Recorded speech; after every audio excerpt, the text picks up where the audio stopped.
Sarcasm Speaks. It's Jared and Bob. Switching it up, coming at you. It means nothing to you. Again, this is our time, real world here. It's a Sunday morning.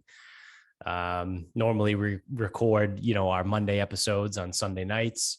But if you listen to the last episode, we're going to Austin. So we're doing things a little out of order. We got to get ahead of ourselves here. So we got, you guys don't miss out, right? Because this is all about you. It's all about you. It's not about us. It's about you. So we don't want you guys to miss anything. And here we are.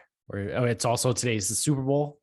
So, we're not going to record on a Sunday night when it's Super Bowl is going on. So here we are. Again, means absolutely nothing to you guys, but it means a little bit to us because Bob's got a little bit of a slow start off the runway here. Well, I didn't even. That's the issue, though. I didn't even drink last night. Like I didn't have anything. You didn't. I drove to dinner, and then when we got back, I wasn't gonna start drinking. But I did take Advil PM last night, and groggy start. Groggy start. I will say, I don't like taking any of that shit because of that reason. Like the NyQuil, like, when you get sick, everyone's like, oh, you got to take NyQuil. You sleep great. And it's like, well, do you? Because you wake up the next morning and you don't feel awesome. No, I don't. So I don't like NyQuil.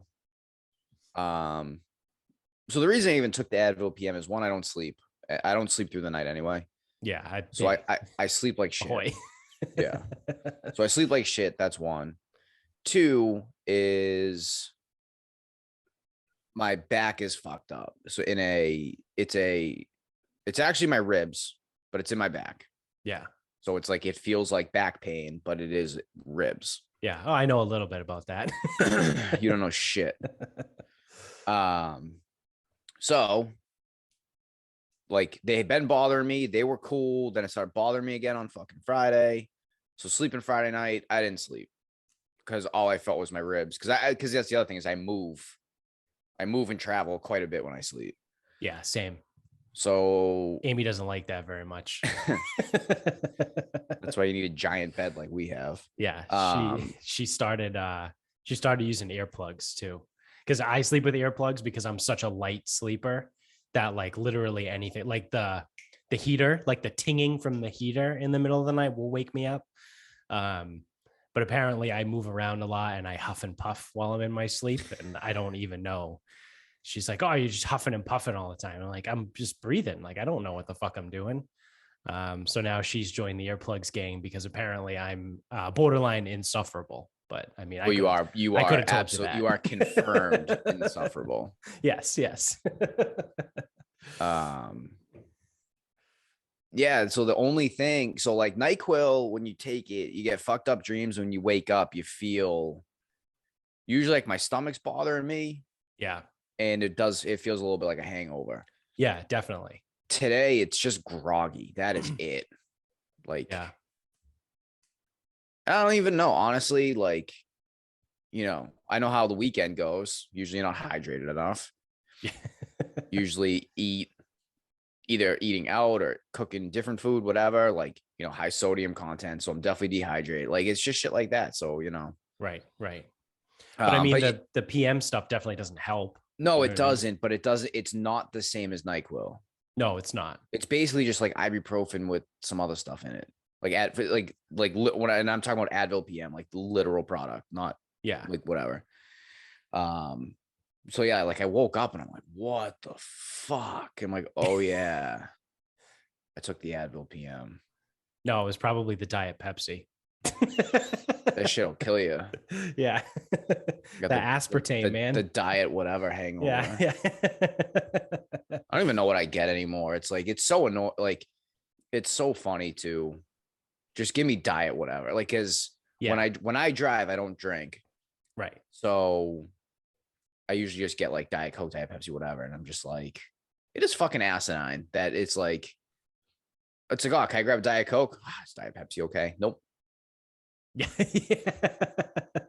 Nope. Go get me a Diet Coke. Yeah. Right. Like who is ever gonna As I'm about to say this, I know there are plenty of people that would bitch and complain about it. But like, imagine that being like, because I feel like I'm always wrong too. Like wherever I go, if I ever, I don't really often ever, but like if I ever do, I'm like, oh yeah, can I grab like a Diet Coke? They're like, oh, is Pepsi okay? Like, yeah, sure. Or like go somewhere and I ask like, oh, can I grab a Diet Pepsi? Like, we don't have Pepsi. Is Coke okay? Like, I feel like I always get it wrong. Um, but like, when or why did that ever become a big deal? Like, are people really going to be like, oh, this my meal is ruined. I asked for a Diet Coke and I you think it's guys have Pepsi products. I think it's because it's weird to ask for a diet soda. Yeah, Like, oh, can I just grab a diet soda? a And cola. it's like, Can I have a Diet Cola? yeah. Liter of cola? Yeah, Do you can I get a guys have liter of liter of cola? cola? Liter of cola? You Liter guys is have French that. for get me some fucking cola. um, yeah, but like, do you think there's people that don't go to restaurants because they don't have like Coke or Pepsi products? They only There's have milk. definitely those people Oh definitely exist. God. Like, like, Oh, dude, well, we if can't go there. anything, They don't have Diet Coke. yeah, if anything, what the last 2 years has taught me is that I will put nothing past anybody. You know, like there's 330 million people in this country. Like there's plenty of cunts out there that are not going to be like that would be like, oh, they don't have Coke products, so we're not going there. Yeah. Okay. Especially because like the Diet Coke thing's like a thing. Yeah. Like so like I always the memes are hysterical where it's like, they say like Diet Coke fucking addicts are like worse than crack addicts. Um, I'm a big Mexican Coke guy. I like, and I mean, because does that have the Mexican cocaine in it? Mexican Coca-Cola, not the powdery stuff. So to say that should be Colombian. Yeah, Hey, I was gonna don't say, want yeah, you don't want that's the a good Mexican point. stuff. You want the Colombian stuff. You don't want the Mexican stuff. That's what I would think. But the Mexican Cokes are really good because they are made with like real cane sugar. They only come in glass bottles, and it says, I think it says like Producto de Mexico or something on it is Spanish. Like the label has to be Spanish because a lot of times, like what Coca-Cola does is they just have the glass bottle ones and it tricks people. And they're like, oh my God, it's the glass bottle Coke. Like, oh, this got to be real. Like, that's got to be legit. It's like, no. It has to say like Producto de Mexico on it or something like that. Like if it's not in Spanish, it's not a Mexican Coke.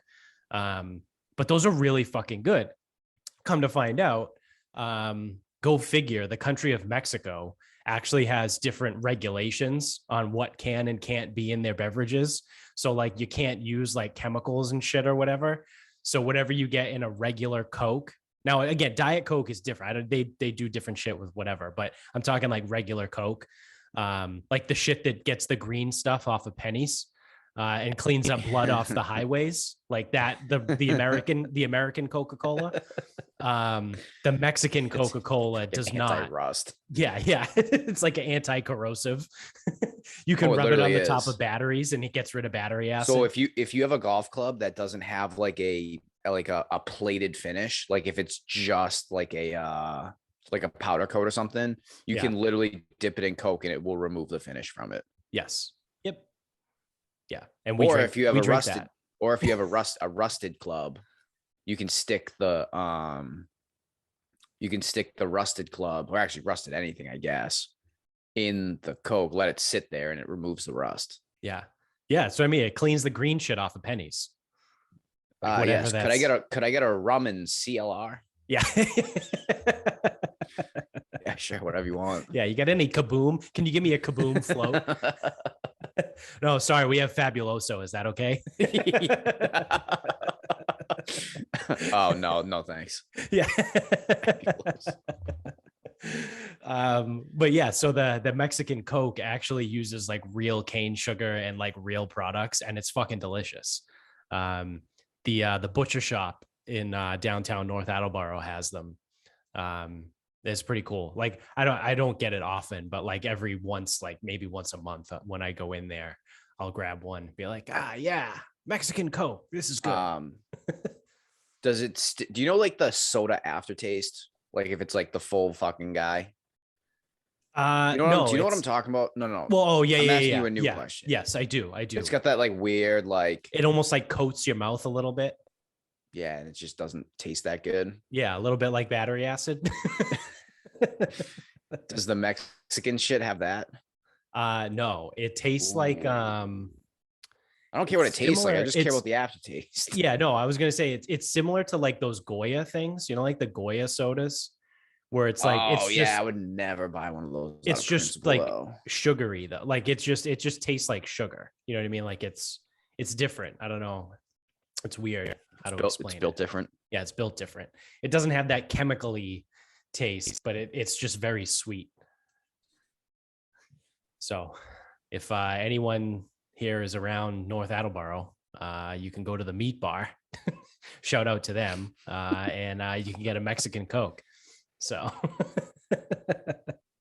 you don't even have to ask for it. It's not like a secret thing. You go in, you're like, oh hey, you got any of that Mexican Coke? It's like no, it's right there. It's in the window. You just grab it. So, yeah. So sleep aids are bad. um, what else? What else we got? Oh, that's what I was gonna say too. So right before we got on, I was trying to figure out I couldn't print something. I had to print a shipping label because somebody bought a baseball card from me yesterday because I still have those listed on eBay. And I was gonna say, like, remember when baseball cards were massive like a year ago, and now no one gives a shit anymore again? Um, I mean, I disagree. Well, like stores were literally putting limits on stuff. Like they had signs up, like they're the Target down the street from me. First thing they did was put up a sign that said, these cards will only the first step is limit 2 per customer, right? Then the second step that they went was you can only buy them at 9 a.m. on Friday mornings. And then the third step, they put up a big sign in the front that said, we will no longer carry any sports cards. So I can only imagine the ridiculousness that had to have gone on in that Target for them to get through that progression. And I think it's a pretty popular thing too. Like there was a craze for baseball cards during the pandemic, and I think it was just driven mainly by the pandemic. Now, there's always going to be a level of interest in trading cards because it's trading cards. Like that they're a collectible, right? Like there's always, whenever you have a collectible, there's always going to be people that collect them. But what I mean is like it was like a massive boom that happened during, I don't know, I would say maybe late 2020 into like mid 2021. And then by the time like the end of the summer rolled around in 2021, like no one really gave a shit about cards anymore. Because I would buy them whenever I saw them, and I would put them on eBay and they would fly. Like I would sell, 2 to 3 cards a week. And then it just stopped. And I haven't sold a card. Like I said, I just printed out a shipping label to ship one today. Well, tomorrow, because today's Sunday. But like I haven't sold a card probably in like 6 months. You also said you stopped buying them. Yeah, but all of the things are still listed on eBay. Like I haven't changed anything. Like they've been up on eBay forever. Yeah, but you haven't put anything new. So obviously it's like the shit people don't want. Yeah. You know what I'm saying? Yeah, but Like, some of them that are up there, I mean, I wouldn't call them good cards, but they're like, I don't know. I don't even know who Lurie Garcia is, but there's like a gold foil card that's numbered, and like no one wants that. yeah, but that's the thing is, who is that? That's Yeah, the I don't problem. know. Dude, I'm selling crazy shit right now. Like, I right now I have so it's gonna sell today, not for a lot, but it's a Jose Canseco, 2002 Donruss, numbered 84 out of 100 when he played for the White Sox. 2002, Yeah. Donruss, Jose Canseco on the White Sox, not the A's, Right. not the Bash Bros. Right. 2002 A's. Yeah. I'm sorry, White Sox. How the fuck is that selling? I don't know, because it's Jose Canseco. People love that guy. Even now? I mean, by the way, this guy is just fucking so roided out. It's unbelievable. Yeah. Yeah, I mean, it could just be the cars that I have up. No one really gives a shit about. That's kind of what I'm thinking. I mean, I'd have to like go and look, but I think like it's still just as hard today to get some of these cards than it was whenever. Like, to get a box of prisms, I don't know if like it's still like expensive. Yeah. Like what boxes that were going for like $1,000 is still like $1,000. It's not like they're down to like fucking 200. Yeah, no, that's true. But I mean, I guess like the craze, I feel like the craze is gone. And maybe it's just because it's probably because you and I don't live in the same house buying them all anymore. Yeah, that could be it too. Because I haven't been buying because I brought I gotta list my Jonathan Taylor. I want to get rid of that. So yeah. But I brought my baseball cards back from Christmas. No, maybe it was Thanksgiving and then I forgot about them. I forget now. And like I don't want to buy anything else because I just want to unload all this shit. Right. And I'm not doing what I did last year where I would sit there and list. It's like, dude, I list like 5 cards Sunday, 5 cards Monday, and then maybe 5 cards one other day. Yeah. And I'll just do that. It's way more manageable. It's way less going on. It's way less pictures. It's way less all that shit. Yeah. So that's what I'm doing right now. Is I'm just trying to unload it. But then it's like,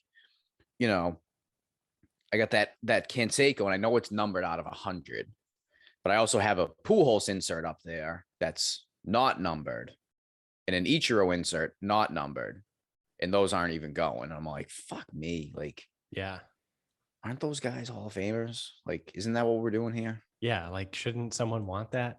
Yeah, who fucking knows? Yeah, it's weird. Cards are weird, but I wish. God damn it! I wish I still had those Pokemon cards. Yeah, that's a tough one. Yeah. You got those Beanie Babies? Yeah. Yeah, I think I ditched most of them. I sold 2 of them on eBay. One of them went for like $10. I think another one went for like $8 or something. There's a couple that are still up there. And then the other ones, like I looked and I was like, these are literally worth nothing. What a fucking sham and scam that was, the fucking Beanie Baby thing. Oh, these are going to really be worth a lot one day. Yeah. Oh, you got to hold on to these. These are going to be worth a lot someday. All right. Well, almost 30 years later, they're worth about $10. So yep. It's like the only ones that are actually worth anything are the ones that have errors on the cards. So like if there's like a typo or something, or like there's something missing that should be there, like those are the ones that are worth money. And even still, you're looking at like hundreds of dollars, not tens of thousands of dollars.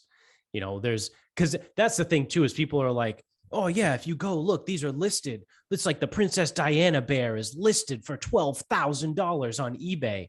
It's like, all right, cool. Do me a favor, go to the sidebar and go click on the button that says sold, like filter it out by sold, and then see how much they're actually selling for. Because I could take this can of Spindrift and put it on eBay and list it for $12,000. Like anybody can list anything for whatever they want. It's what are they actually being sold at? So you know, that's the other thing too, is like a lot of people are like, oh yeah, look, this one's on eBay for, you know, fucking $1 million. It's like, no, it's not actually. It's not even close to what it's worth. Because they're the most it's been sold for in the last 30 days is $62. Sick. Yep. And you get nothing. Yeah. That's the best part too, is how many don't sell. Right. That's the thing too. Yeah. You can list them forever and then they just don't sell. Yep. So I don't know. It's collectibles. It's one of those weird things. But I'm gonna be listing some fucked up stuff pretty soon. Like real fucked up. yeah, what kind of fucked up? Like Ball gags and swings and stuff, or like no cards. oh, okay. The fuck. But like it's gonna be like rookie autographed, numbered, but it's like dudes you never heard of. Yeah. But I feel like if it's cheap enough, people buy them. Like yeah. like someone bought a Dan Orlovsky rookie auto. I'm like, that's embarrassing. That is fucking humiliating. Oh, really? Do you actually? And it got more than one bid. I think that was like the worst part. Yeah. Well, the thing with him though too is he's popular now because he's on ESPN. That's why I was hoping Byron Leftwich would get a head coaching job, because I have a jersey numbered rookie card of his. Yeah. And I haven't been able to sell it. Yeah. So yeah. I'm like, So I'm waiting for the time to pounce. Do you list them like auction format and just start at like 99 cents? Yep. Or whatever. Yeah. Because I did that for a while and then nothing was selling. So then I just changed it to like buy it now, but I might have done it for like $1.50. You know what I mean? And I still got nothing. So yeah, that's the thing, is usually because I think the auctions, it goes through 8 cycles, so 8 weeks. yeah. Dude, if no one wants it after 8 weeks, like I'll put it up as a buy it now. So like I usually start the bidding 99 cents, buck shipping. Mm-hmm. I could do buy it now, $1.50 and just free shipping. I can leave it up there, but it's like there's no guarantees that that's going to sell either. Right. But then out of nowhere, someone buys something randomly. It's kind of weird. It's fucking crazy. Yeah. Like someone like today, like someone just bought my Vladimir Guerrero insert. Yeah. For $2.20. Yeah. It's just, it's weird. Or it gets weird. Yeah. Yeah. I don't know. I probably won't ever be able to figure it out, but I might start like packaging them all together and just sell it as a lot. Like if there's if there's a bunch of cards that have just been sitting there that no one wants, put like 10 of them together and sell them for like $3. You know what I mean? Yeah. Like, the only thing that sucks is the shipping, because that's like where you make or break it. yeah. And then it's like, to sell a lot, you have to, like, the shipping is a minimum of like $4. Yeah.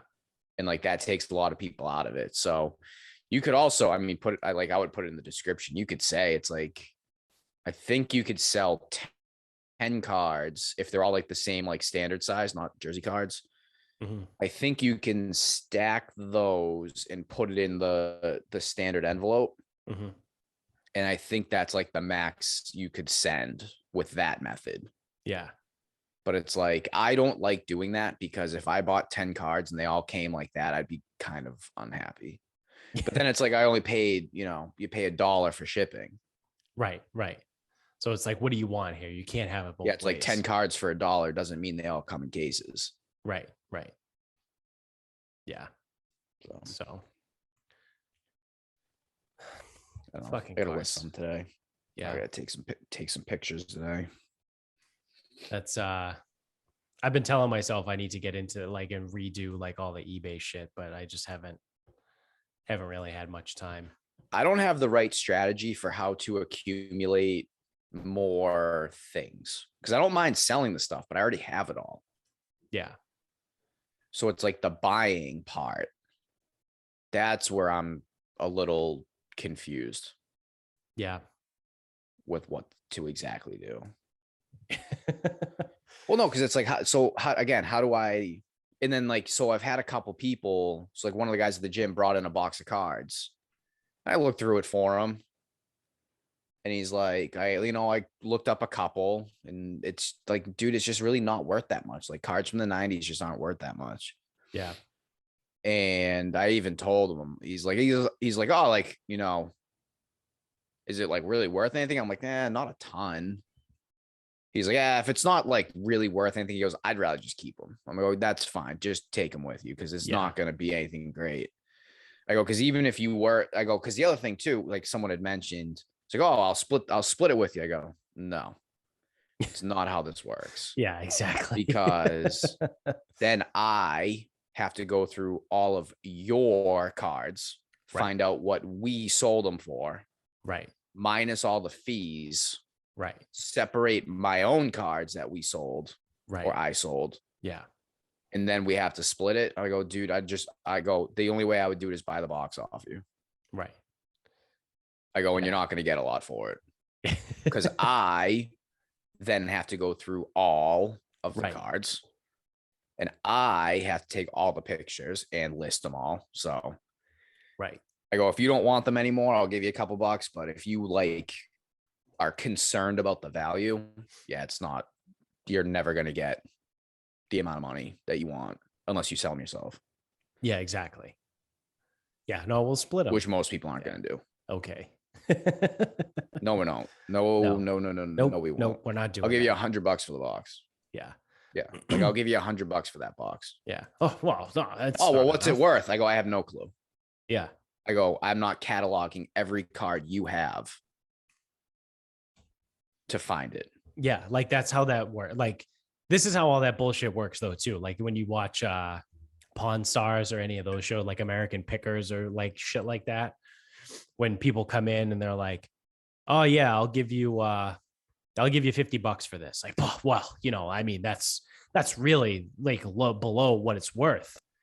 And I'm always like, whenever I watch those shows, I'm always like, do you guys understand how this works?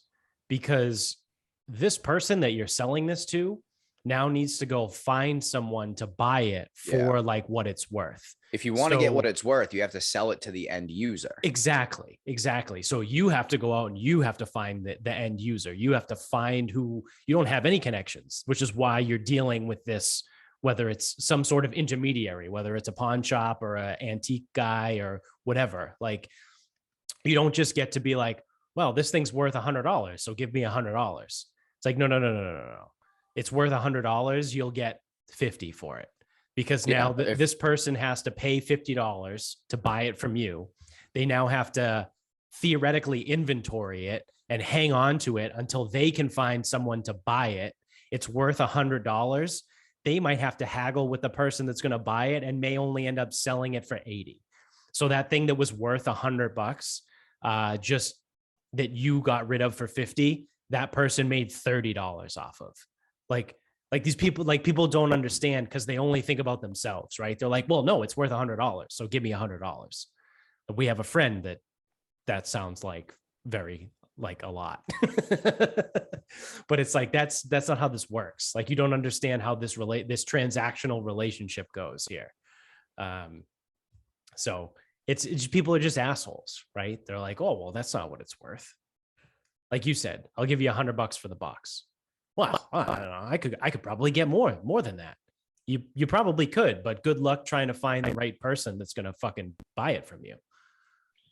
Yeah, and that's the thing is you have to do it. Exactly. And like, that's like, so like Anthony had a bunch of like 90s football players. And it's like, I know he goes, I used to love Herschel Walker. He goes, Herschel Walker on the Vikings. I go, that card is worth a fucking dime. Actually, it's probably worth a dime. But when eBay takes their fees, when eBay takes their fees, you owe them money. For selling the card. And it's like Emmitt Smith rookie card. I'm like, dude, I might get fucking $10 for this. Yeah. Maybe. Yeah. And you didn't fucking store them all that well. So like we're kind of playing a little bit behind the 8 ball here. Yeah. Yeah. So I don't know. It's a thing, but if I knew a better way, because I don't think the correct way is to buy retail boxes, pull them and sell them. I don't think that's the correct way to sell cards for a profit, that would be selling cards for a hobby. Correct. No, I agree with you. You could do what I did, but I'm selling shit from 2005. Yeah. So it's like, yeah, like a Craig Biggio jersey card might sell because he's a Hall of Famer now. Right. Like, and then, yeah, if you have a whatever, a Pujols jersey card, like, yeah, he's going to be a Hall of Famer. Like, people will buy that. It will be worth a couple bucks. Yeah. But then you have to play the long game, right? Like you said, like you bought those, but you're holding them in 2005. Right. And even then, I fucking bought them off some kid, give you $50 for the box. Like, that's how I got them all. Yeah. So I don't know. It's hard because, and then eBay, it's hard to buy up a collection. Like, how do you buy up a collection on eBay? Like, dude, it's gonna be fucking picked over. Exactly. And like, never mind. It's like, so again, like if Anthony was like, I just want to get rid of these things. And actually, there's another guy at the gym. He goes, I go, I would just end up buying it off. He goes, oh, well, one less box in my house. I go, that's what we're talking about. Yeah, that's the guy you want. I can look at your box, and if there's 100 cards in there, I could be like, all right, I'll give you $25. Yeah. 30, like whatever. Right. Because again, I have to go through it all. I have to take all the pictures. I think for 5 cards too, for me to list 5 cards, it takes me about maybe between 30-45 minutes. Yeah, I was going to say roughly 30 minutes. And that's from taking the picture to uploading to doing listing, all the description stuff, and then all that shit. Yeah, I think it's about 45 minutes with no distractions. Yeah. Yeah. So it's like, that's it's time consuming. Like, it's time consuming. So yeah, I don't mind doing it. I like doing it, but yeah, like that's like the buying, selling thing. Like, and I bought a few last year, almost more like gambling instead of like investing. So it's like, I bought a bunch of Cam Akers, tore his Achilles. I bought a bunch of J.K. Dobbins, tore his ACL. Yep. I bought a bunch of Clyde Edwards-Helaire. He played most of the season, Yeah. I have a Jonathan Taylor. I need to unload that. Did he win any awards? He had. Did he win nothing? He might have won like AFC Offensive Player of the Year. But Cooper Kupp won the NFL Offensive Player of the Year. All right. Like Jalen Hurts, like I might have to unload those now because I don't know what his future dictates. Yeah. Like one bit. And like they're like maybe rumored for Deshaun Watson. Like I don't know. I might have to ditch his. Plus, I got him on a great deal, so I'm gonna make money no matter what. But yeah, it's just fucking hard. It's fucking hard. And so Chase Claypool, dude, like he had a great rookie season. He probably did fine last year, but you never knew. Right. And now they're gonna have a new quarterback next year, rookie. It's like, is he gonna be good or is he gonna just fucking suck? Like, who knows? Like, right. Bro ain't a Hall of Famer, I don't think so. Yeah. So it's, I'll tell you what though, the Joe Burrow jersey card that I bought off of Hurricane John, if the Bengals do win the Super Bowl, that thing is going immediately on eBay. Oh, see, that's actually a tough one. That really is a tough one because if they win, you can take your money and run and then delete any knowledge of that card from your memory. Right. Because Joe Burrow, it does have the potential to be an MVP. If they win the Super Bowl this year, they have the potential to win many Super Bowls. Like he could probably win. If they win this year, he could probably win 2 or 3 for his career. Right. Like God forbid they actually get him an offensive fucking line. Yeah. And build around him. Like if this team got there, like they could, like this team was not very good. Or he could bail in Cincinnati and go to a real team too. Like that's always He an could. option. There was some rumors of that. Or no, Carson Palmer implied that. Yeah, Carson Palmer. Yeah, Which that so doesn't look good when your former franchise yeah, quarterback is shitting all over the organization. yeah. That's a good sign. So that's the thing. Yeah, if you unload it and take your money and run, never look that card up again. Like, Yeah. so the day Drew Brees retired, I sold one of his rookie cards. Yeah. And it was under the assumption I'm going to take my money right now. I go, it was that, or I was going to wait till his Hall of Fame. Right. I go, I'm going to take it right now. I'm going to sell it. And I am never going to look up a sold listing of that card ever again. Never. Yeah. Yeah. Cause it's not worth it. No, it's not. Like, what am I? And like, I'm going to fucking hem and haw and like get pissed about it. Yeah. It's like you still made something. Yeah, it's the most expensive card I've sold so far. And it's like, it's just a Drew Brees rookie. Like, it's not graded. It's not this. It's not that. Like, right. It's just there. Yeah. So I'm like, I'm just going to unload it. Right now it's hot. Especially because when I sold it, he still had all his records. His records have since been broken. He will be a Hall of Famer, but we already know that. Right. Right. Like, the induction isn't going to change that. We already know he is. So it's like, how does him like putting on the fucking gold jacket actually change anything? It doesn't make, like, I don't think it does. Yeah. Like it shouldn't really. The only thing that you could potentially, so, and I also wanted to like, so it's strike when the iron's hot. He just retired. He's still in the news. If he falls irrelevant, now it doesn't look like he will because he's going to broadcast. Yeah. But if he fell irrelevant, well, yeah, so the card might be worth more than what I sold it for, but does anyone want it? Or did everyone already buy everything up? Like, right. Never know. Yeah. Timing does matter too. Yeah. So, and again, it's just like selling a stock or whatever. Like, you guys were hemming, or not hemming and hawing, but you guys were commenting on it because I held the DWAC. Yeah, the DWAC, because I didn't care because I had such little liability in it. Yeah. So it's like, no matter what I sold it for, it's not going to change a goddamn thing. Yeah. It's not all like you're going to retire. All I was going to do was take the money and put it into something else because it was fucking short money. Yeah. Now I would have. So if we sold it, if I had sold it at 150, that was a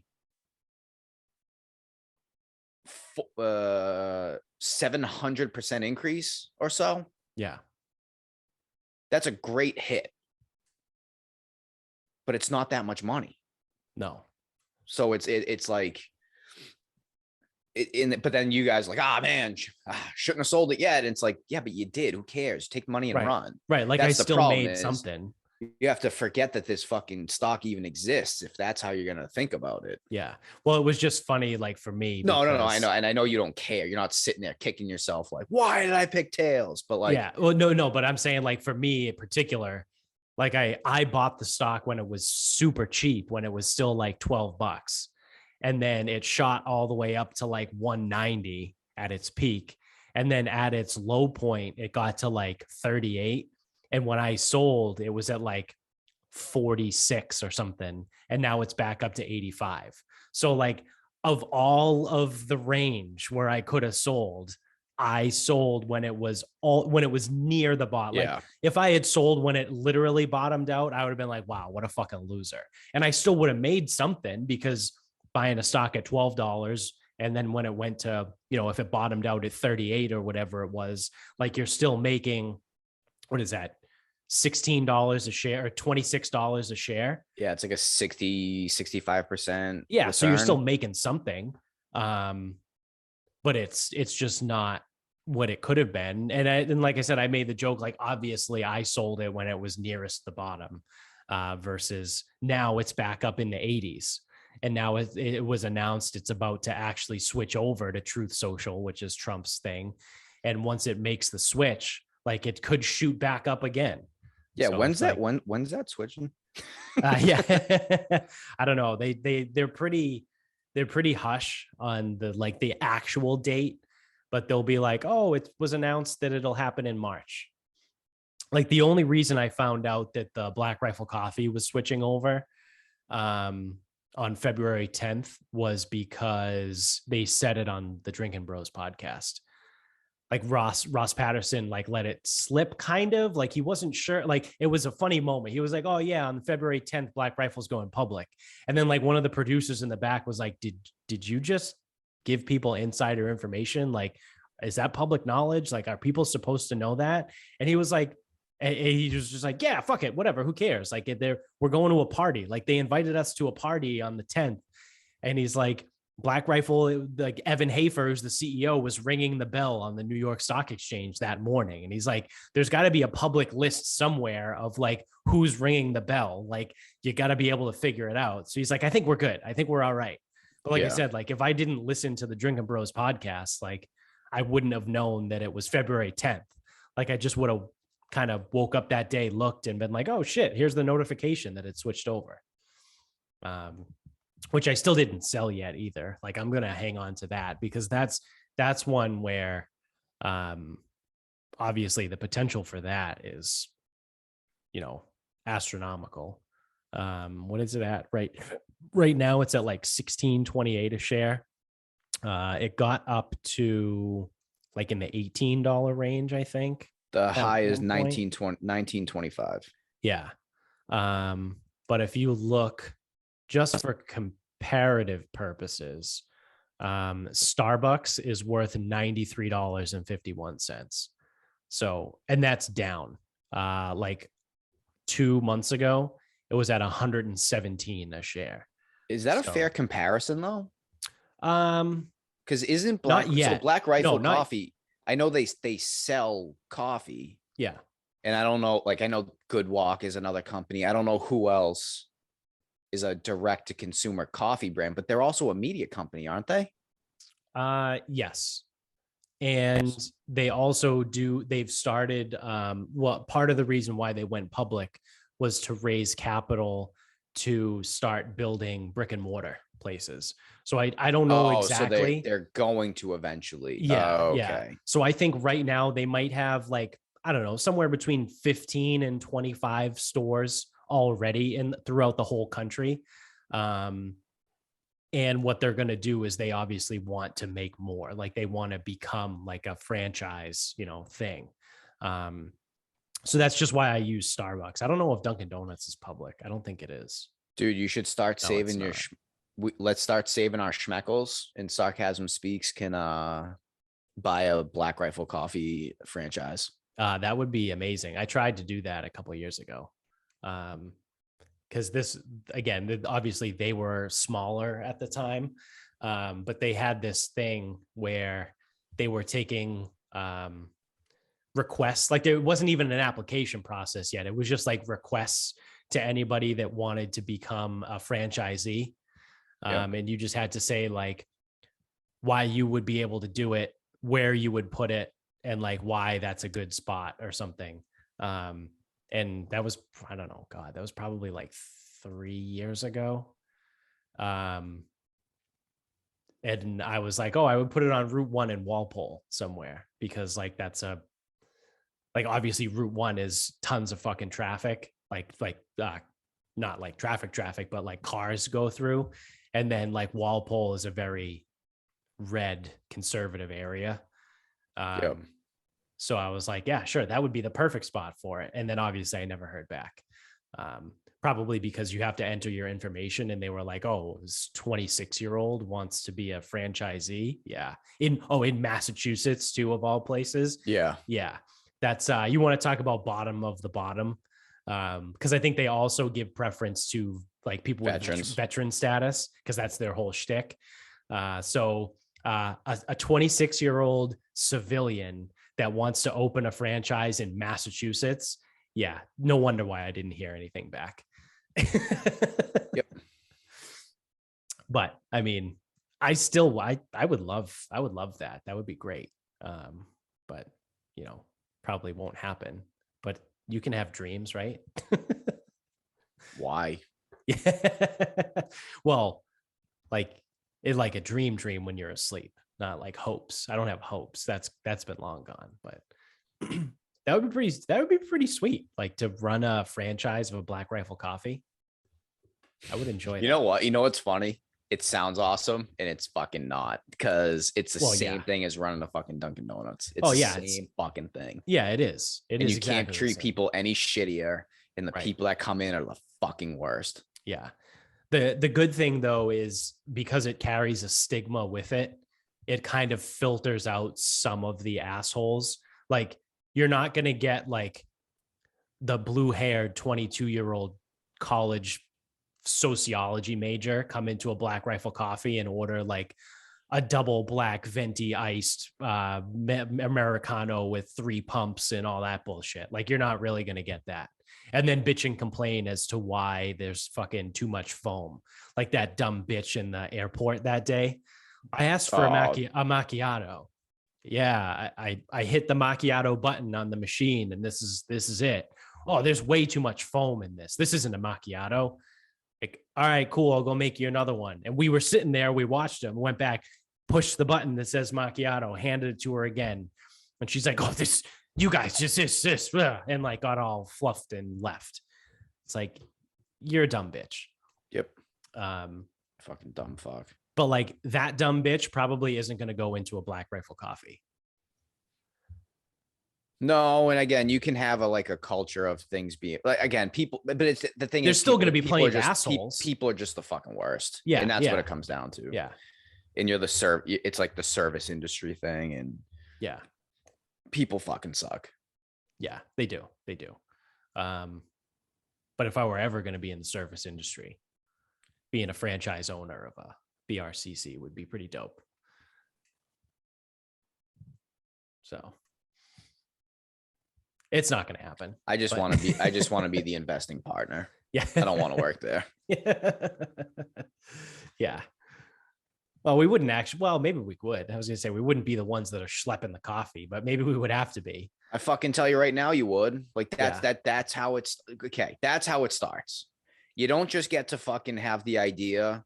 Well, no, you would obviously. That's the whole point of you would hire staff. A franchise is that the franchise comes with like the capital to hire staff. But yes, but the thing is, you still, if it's your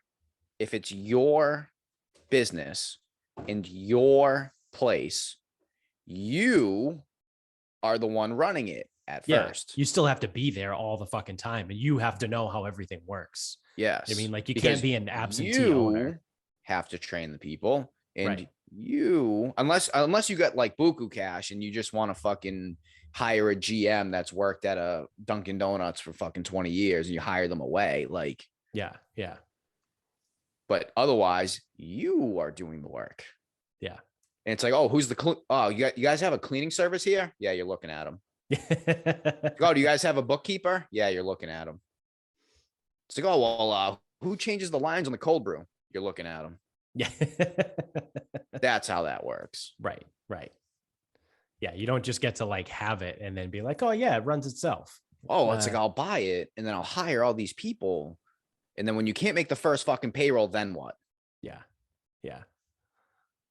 That sounds like Benedict Arnold a little bit, or how he used to be. I don't know how he is now, but. And I'm also going. Oh, he's starting to learn a little bit. Yeah.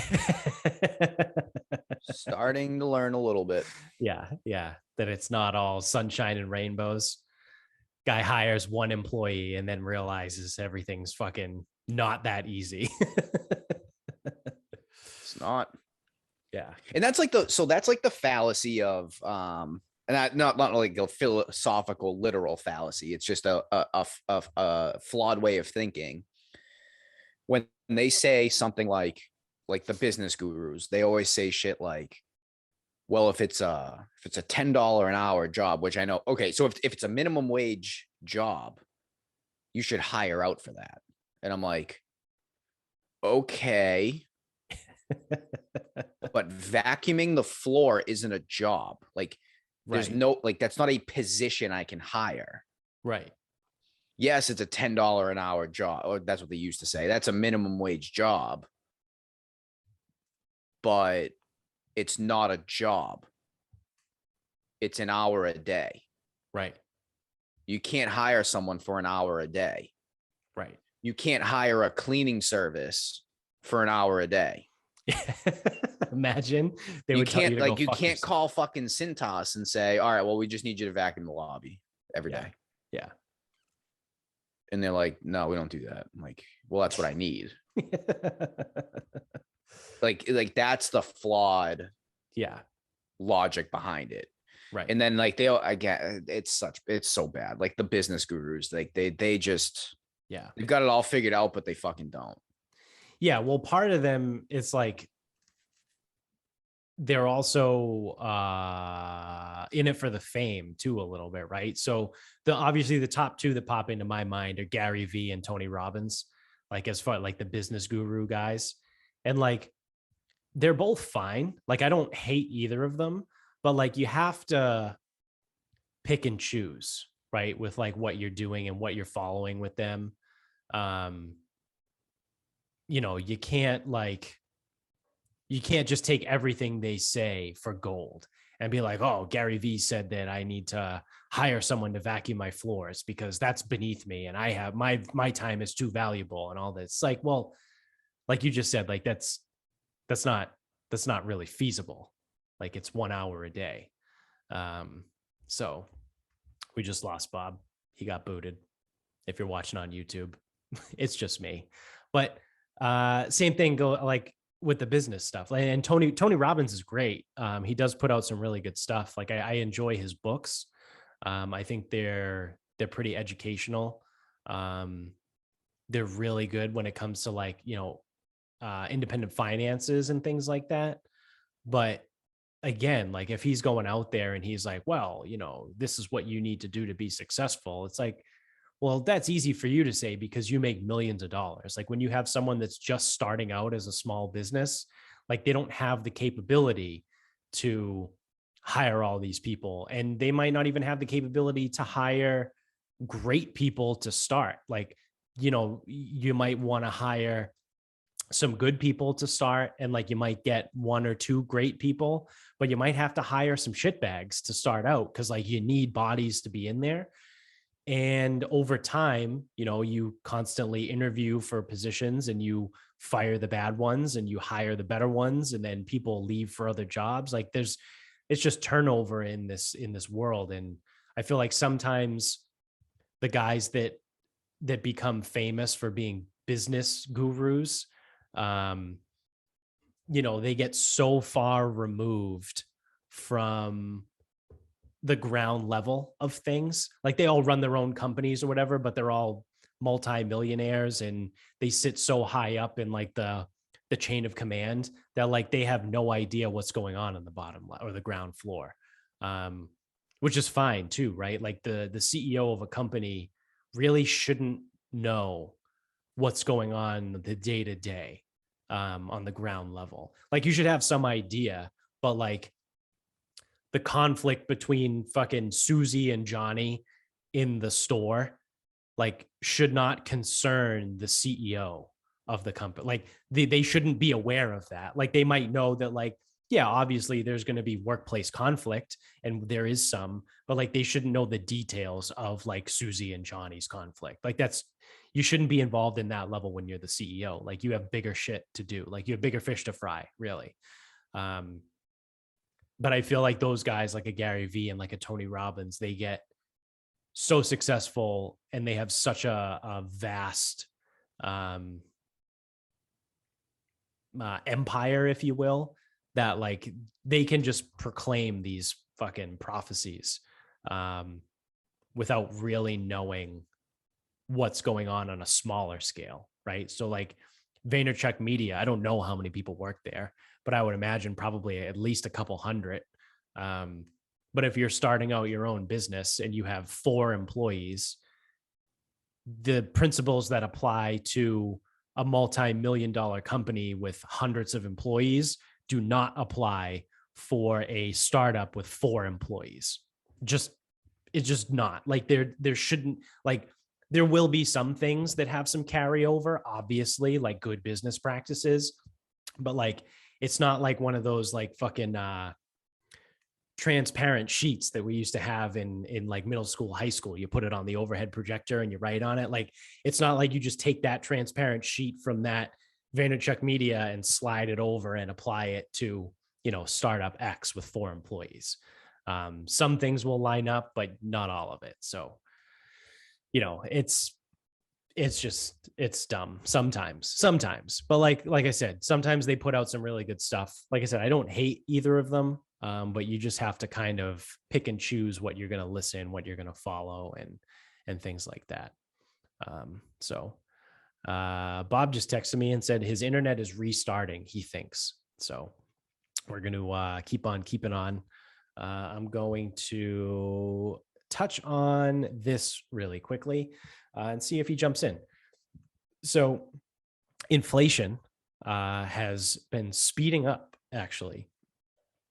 In the latest from, I don't know where this is from, actually. It doesn't say. But US inflation hit 7.5% last month, its highest rate in 40 years. So in monthly terms, January prices were 0.6% higher than those in December. So that's just more than 0.5% higher.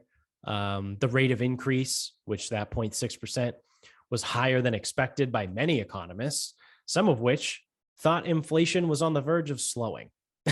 So the higher interest rate makes the Fed, which is the US central bank, which we've talked about before, isn't actually, it's called the Federal Reserve, but it's actually not a government entity. It's a private organization that controls all of our money. They're more likely to increase interest rates moving forward because of the massive inflation that's been crushing everything. And then just for fun, it says the last time inflation was this high, I Love Rock and Roll was a top 20 hit, and The Police, ABBA, and Journey had top 40 tracks. So this is a legit thing. So I'm actually starting to notice it and see it more and more. Obviously, everyone looks to gas prices. Inflation does affect gas prices a little bit, but gas is a little bit more independent because it can fluctuate at any time just because of like worldly occurrences. So gas, I think, is up to, there's a place near my house. It's a Cumberland Farms. They're always pretty cheap. And I think it's $3.53 a gallon. And then I'm a Smart Pay member at Cumberland Farms. So anyone, I think they're only in New England. So if you listen to this and you live in New England, if you join the Smart Pay reward system through Cumberland Farms, you save 10 cents off your gas per gallon. So, I would pay like $3.43, which is fucking astronomical. Like that's high. I don't ever remember gas. Well, the only other time I remember gas being that high was in right around 2008, 2009. But that was right before I started driving into right when I was driving. I was like right around 16 at the time. So like I was driving, but I didn't have a car yet. So I didn't really notice those gas prices. But those, I think around here, they got up pretty close to like $4 a gallon at that time. I wonder if I can find that out. Gas prices, Massachusetts, 2009. Let's see. Oh, apparently in 2009, it was $2.62 a gallon. Oh, because in 2008, the average price was $4.06. So I just picked the wrong year. So gas prices, Massachusetts, 2008. Average gas price tops $4 a gallon for the first time ever. So yeah, it was right around $4 a gallon. But that was, 2008. That was the financial crisis and all that shit. Bob's texting me. The internet might be broken at his house. His modem is not doing anything currently, so that's not ideal. Let's see. Do you want me to call you for your final thought? And then we can wrap. or just dust it. This is what we deal with, right? It's a Sunday morning. So hopefully he gets his internet figured out before the Super Bowl kicks off. He's got a few hours. He's got plenty of time, really. It's 6-7 hours before we go. So like I was saying though, with inflation, it's a real thing, right? Like, so obviously, like I said, gas is super high. Groceries have been ridiculously high. I spent so much money in the last couple of weeks on groceries, and I'm like, I feel like I haven't bought like that much more than I normally do. And it's probably an extra 50 to 60 bucks more these last 2 to 3 weeks than I would normally spend. And again, it's like, so I do know like last week I did buy a little bit more than I normally do, but like this week was right on par. The week before that was right on par. And it's still like way up. Like, you're talking, like I said, 50 to $60 more than I would normally spend on a regular week. And I guess it was probably like a slow burn over time. Where if you go back like a year ago, like I buy relatively the same amount of groceries, I guess, or what I was spending then versus like 6 months ago might have been like $20 to $30 more plus, 6 months to now, that's 50 to 60. So I guess, over the course of the last year, the 50 to 60 makes sense if you talk about the inflation, but like, fuck, man, that sucks. Like the amount of money that people spend. And I can only imagine, like, there's just two of us here. What a family of four, or like, God forbid, a family of six and all that shit. Like, how do you afford groceries? Like, I know people that used to spend money on groceries that were like $200 to $300 a week anyway. Like they must be close to $500 a week at this point. If you do that math out, like if I'm spending an extra, call it $50 a week than I used to, that's like it's probably like a 30 to 40% increase. So if you normally spent $250 a week times, let's call it 35%, yeah, you're looking at almost $340 a week. That's wild. So I don't know how these people are doing it. Hopefully this gets figured out, but most likely won't. And then when we get to the midterm elections in November, there'll just be a massive fucking wave towards the Republican side, and then nothing will change really, because that's what happens.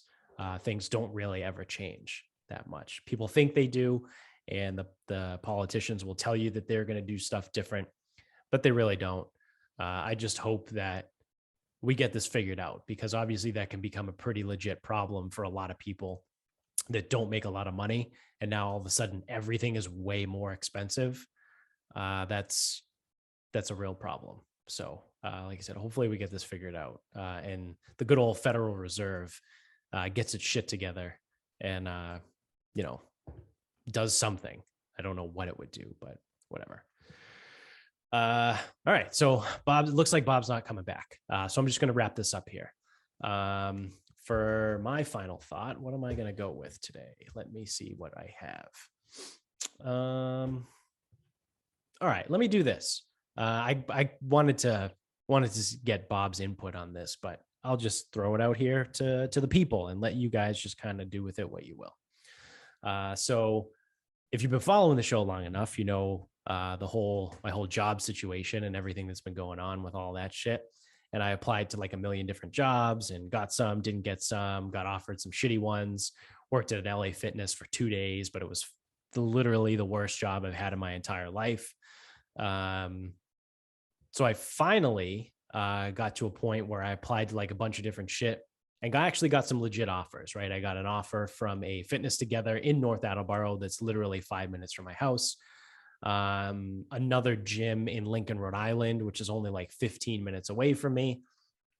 And neither one of those would have been full-time. One gym, the gym in Lincoln, was pretty promising. Like I said, it's only part-time, but I like the owner. I met with him a couple times. Seems like a really good guy. I like what he's doing over there. I just told him that I wasn't able to go there yet because I don't really know the status of this whole job, other jobs that we got going on. I bailed on the fitness together because I know they don't pay well, right? They're notorious for not paying well.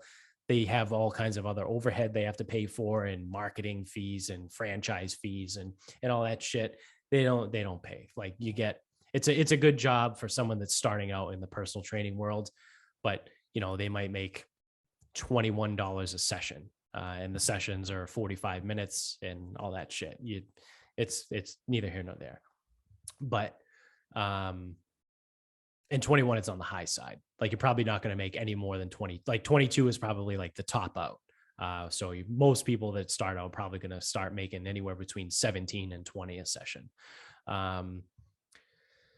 So I bailed on that, got the gym in Rhode Island, to kind of put that on the back burner for now, because now I'm a teacher. And I alluded to this in the last episode. Again, that's why I wanted Bob here to kind of, have some fun with it.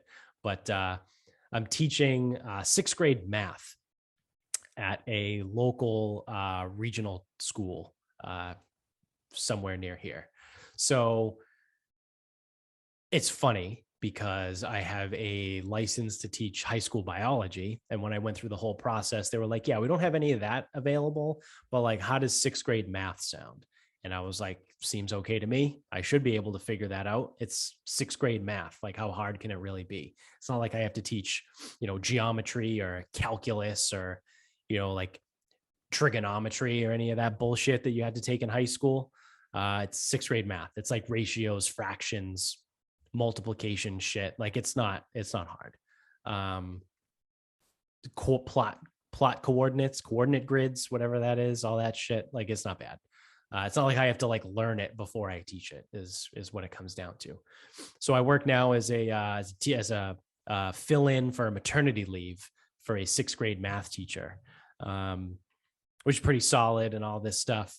But I'm also still in the process to work with a consulting firm that's kind of based in Boston. They don't really have a location. They're mostly remote. And it's going to be funny and interesting if I go through and I do get this consulting firm job, because I'm going to have to leave the school, obviously. So I might, and February break is coming up. So I might literally, and then also we have the trip to Austin, which is why we're recording now. So I might literally end up working at this school for like 4 days, because I worked on last Friday, and then I'll be there Monday, Tuesday, Wednesday. And then we leave Thursday to go to Austin. And then when I get back, they're on February break. So I could theoretically, if I do get the consulting job, get the offer during February break, and I might just not go back to the school. So it's like, cool, I might be a teacher for 4 days. But it's like fucking wild, right? Like, I tried so hard to get a job for so long and then couldn't, and then finally got a job at LA Fitness, and it sucked. So I was there for 2 days. And then I got a job that I like the teaching job. It's cool. I've been there. Like I said, last Friday, I shadowed last week a day too. Seems pretty cool. And like, I would be fine staying there through the end of the school year if I don't get the consulting job. However, because it's maternity leave, like, I'm not a full-time employee. There's no benefits. There's no nothing like that. This consulting job is full-time, is great benefits. It's all of that, bells and whistles and all that shit, retirement, everything like that. Like, it's a great company to work for. I have a friend that works there, which is how I got the interview and all that stuff. So it would just be like, yeah, I spent a month unemployed. I worked 2 days at an LA Fitness. I worked 4 days at a school. And now I work as a project manager for a consulting firm. It would be an interesting turn of events. But I say that too, because you never know what the fuck is going to happen, right? And I figured I would share this too. We have a lot more listeners now than we did, even a year ago. Shout out to all the people in California. And, obviously the ones in Arkansas, Texas, Virginia, Pennsylvania, Florida. I didn't forget about you guys. But, there's a chance that someone or you yourself are going through some weird shit. And it's like, you just got to keep going and keep applying to shit. And then, like, don't be afraid to just leave. And I think that's the big difference between now and say, 20, 30 years ago, is people had this like almost like Catholic guilt when it came to like jobs, right? When it's like, oh, this job hired me, so I have to be loyal to them. And today it's like, well, you hired me, but it's a good job. It's not a great job. Like again, I'm filling in a maternity leave position at a school. Like that's not a career. No matter how well I do this year, like when that maternity leave teacher comes back, like I no longer have a job. Like when it comes to the end of May, when she's supposed to come back, like they're like, hey, thanks for your help. You did great, but this teacher's full time, so she's here. So, you don't be afraid to be a mercenary too when it comes down to it, and go where the money is. If you're going to get something that's going to pay you more, and you've only been at the job for a couple days or a week or a month, fuck them. Like they would do the same to you. Like I said, if I ride this out and I get to the end of May and the maternity leave teacher comes back, they're like, hey man, thanks. We appreciate the last 3 months, but she's back. And now maybe they'd offer me to stay on as a substitute, as like a building substitute. But obviously that pay is going to go down because you're not in a classroom. It's like a whole thing, whatever. So they don't owe me anything, which I'm not mad about. That's fine. They're running their shit too. They don't owe me anything. I don't owe them anything. So like I said, if I get this consulting job, I'm going to bounce and leave because the pay is very good. The benefits are amazing and all that shit. And then again, one of the reasons why I wanted to bring it up for Bob, we talked about this briefly last night, so I can fill you in on what he said there. But a stipulation of this job, because we work with we consult with multiple different businesses, and they're all over the state or the region, and some of them have different rules and regulations. A condition of employment is to be vaccinated, right? So I've been here like banging the drum. I'm not getting it. I'm not doing it. I'm not doing this. I actually can't get it until like the middle of March anyway, because I got the monoclonal antibody treatment, which I've talked about on here before. So I'm medically ineligible through like the beginning of March. So I'm not allowed to get it for fear of adverse reactions until the middle of March, which they're cool with and go. But like, they're like, yeah, but eventually you're going to have to get it, like, unless something changes. So I'm holding out hope that like things are going to change, but most likely not.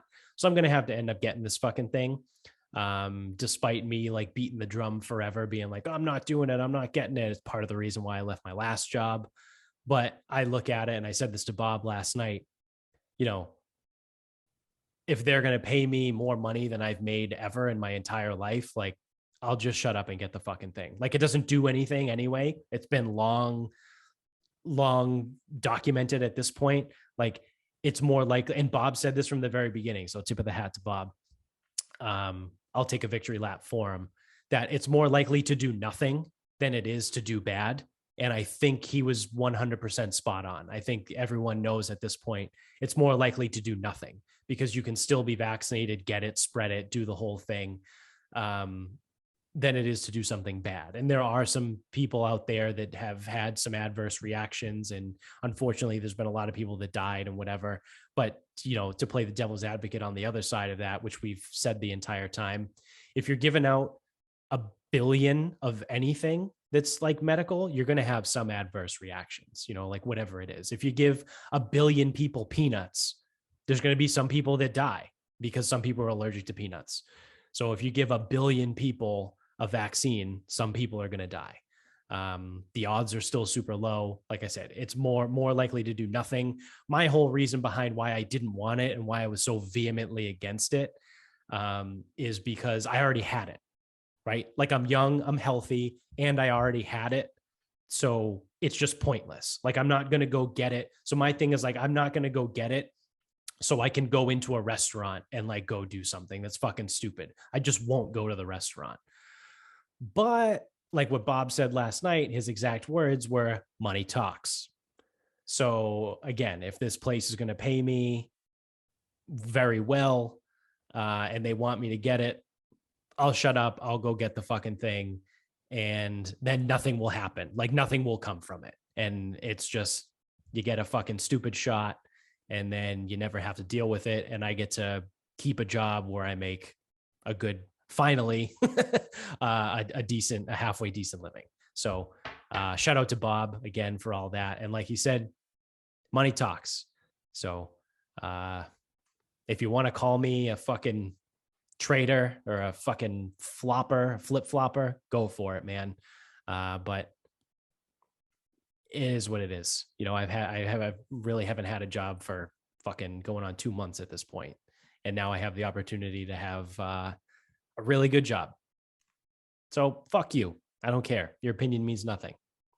So chances are, if you listen to this show, you don't feel that way anyway. But if you do, whatever, fuck you. Who cares? Keep listening to the show. Don't. This is what it is. But again, I just wanted to share that because I figured, like I said, maybe you know someone, maybe you yourself are going through something similar.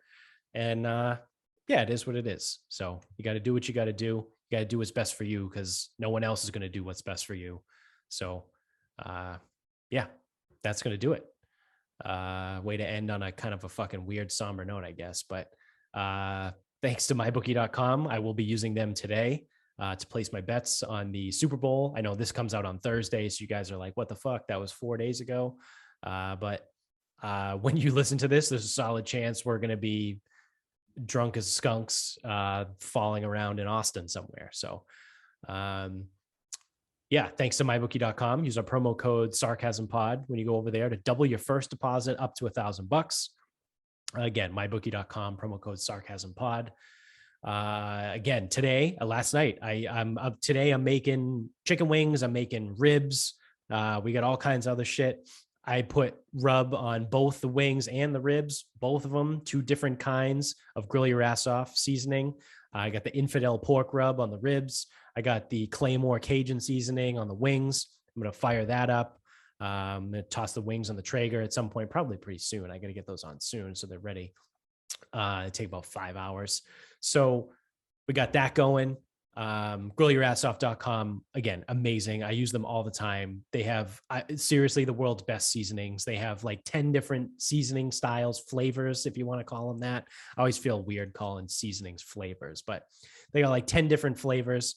They got meat thermometers. They got pickles now. They do their own barbecue sauces. They've got hats, t-shirts, anything you need, you get it over there. And make sure you use our promo code SarcasmPod when you check out for 15% off every single time. So you want to just test them out. You want to just buy one seasoning, see what the hype is all about. You go ahead, you use the promo code SarcasmPod, you get 15% off. You get the seasoning, you use it. You're like, holy shit, he was right. This is the best goddamn fucking seasoning in the world. I got to buy more. You go back to the store, use the same promo code SarcasmPod. You still get 15% off your order every single time you check out. You're good over there. So shout out to them. You can get us on Instagram at SarcasmSpeaksPod. We're on Twitter at Sarcasm_speaks. Our Facebook page is Sarcasm Speaks. Again, the website's up and going. Like, rate, review, subscribe wherever you are. YouTube, audio only. If you're audio on Spotify, you can give us 5 stars now. So go do that. Tell everybody you know about the show. If you like it, they'll like it. You got friends. They can be our new friends too. And so until next time. Good night.